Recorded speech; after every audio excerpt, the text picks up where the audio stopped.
All right, I wanted to show you where I am in trying to get the cord that was broken removed, which I have. That's what was hanging on the handle.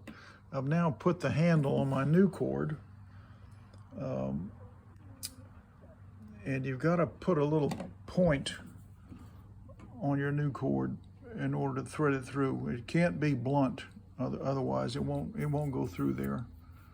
And so I've sort of cut it at an angle.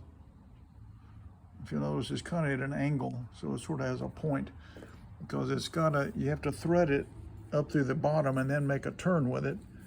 And then once you do that, then you tie a knot in it, like just a simple little granny knot, and pull it down and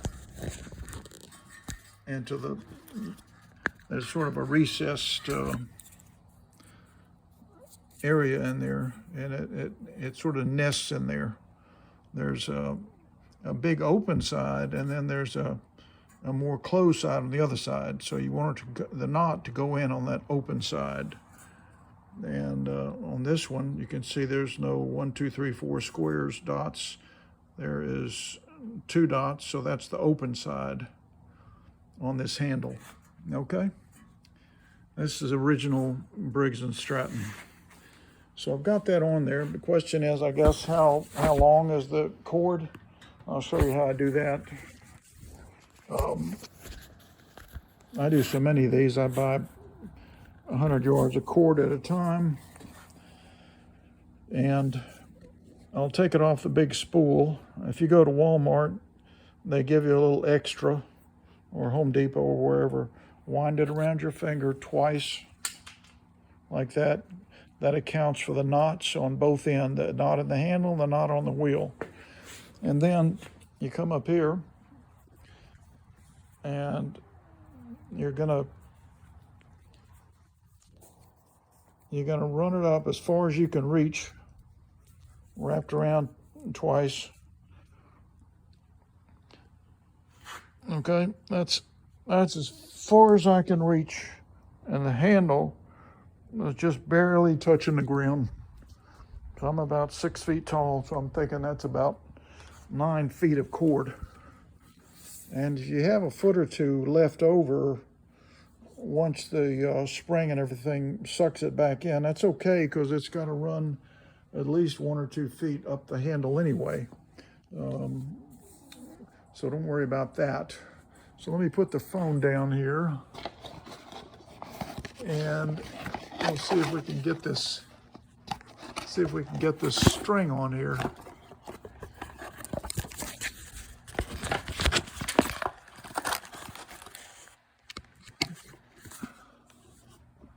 Okay, so there's that. Let's see what we're looking at here. Hang on a second. So yeah, that's okay. You're looking at what I'm looking at. Okay, so we come in here with our new cord, and I have wound this pulley wheel counterclockwise to tighten the spring. And there was a little post here, but it's snapped off. That kind of helps. But even without that, I've got my vice grips on here holding the pulley wheel in place, and I've got the area of the wheel where the cord comes in right there by the hole. And also, this is important, you got to take that off if you're going to use the vice grips for it to be able to come in and grip that. All right, so let's see if my skills are still good as far as threading this brand new cord on this really old mower. Now, to get the old cord out, I had to use a crochet hook. It was all messed up, and I had to dig all that out. And finally did. I mean, you can see it was a problem getting all that out of there, but it's all out now. So I'm going to hold this up so you can see this. I'm going to slip this through the hole where the pull cord comes out when you want to start the mower, and I'm feeding it through the plastic opening and the pulley wheel. And I've got my needle nose pliers ready if I need them, but look at that, it's making the corner, so I grab that, tie a little granny knot in there, not too big, you don't want a big tail on it, but make sure it's snug because you don't want it to slip. And so that's on here pretty good. And now we pull the cord so the knot rests in there. I like to sort of turn it if the tail is sticking out. I like it to go down sort of in that pocket. So now it's in there. I'm going to grab this, put a couple of wraps around there, hold this, release the vice grips, and that allows the spring now to just suck up the cord. And let's see how much of a tail I've got left on here.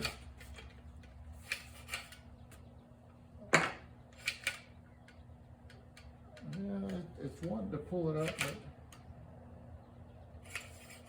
I wonder why that's not feeding real great. Let's see.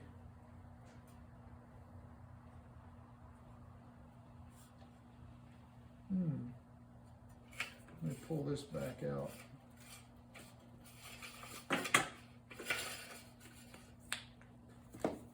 That's a little too much.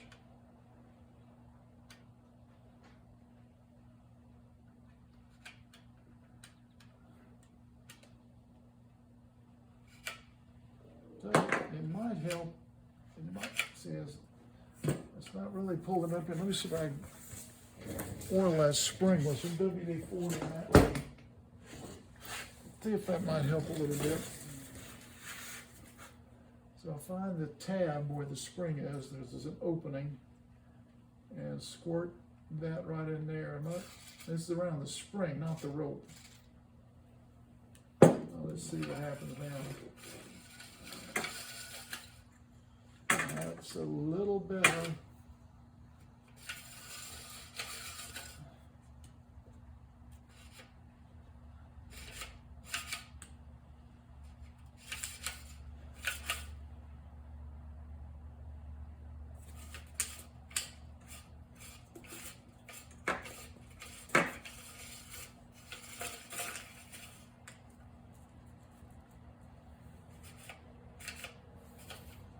It might be okay. See, there's a little bit left, but it's got to come up to the handle anyway. What I might do is take a little off of the of this end, since I have a chance to do that. Take a little bit off, not too much, because I don't want it to be the wrong length.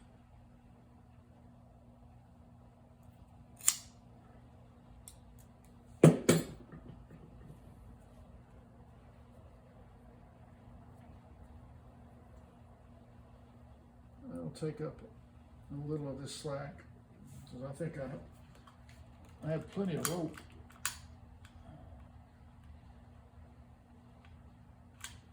All right, let's see now. Let's see what we got here now.